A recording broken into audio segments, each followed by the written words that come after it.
गोकुल में लागे बजरिया बजरिया पिया जाया हो। गोकुल में लागे बजरिया बजरिया पिया जाया हो।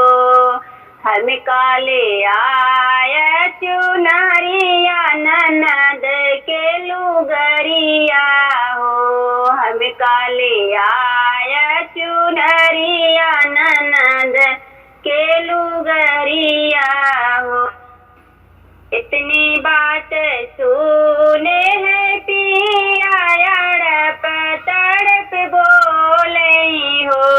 धन बहिनी के गोरी गोरी देहिया चुनरिया उनके सोहे चुनरिया उनके सोहे हो। गोकुल में लागे बजरिया बजरिया पिया जाया हो। गोकुल में लागे बजरिया बजरिया पिया जाया हो। हम काले आया पलंगिया ननद के खटोलिया हो। हम काले आया पलंगिया ननद के खटोलिया हो। इतनी बात सुने है पियवा तड़प तड़प बोले हो।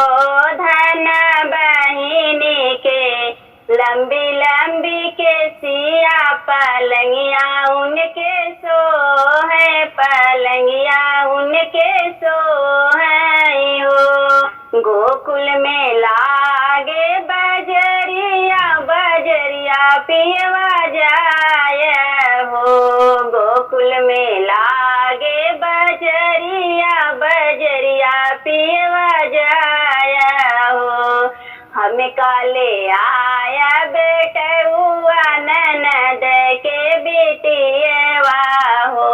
हम काले आया बेटुआ ननद के बेटियवा हो। इतनी बात सुने है पियवा तड़प तड़प बोले हो।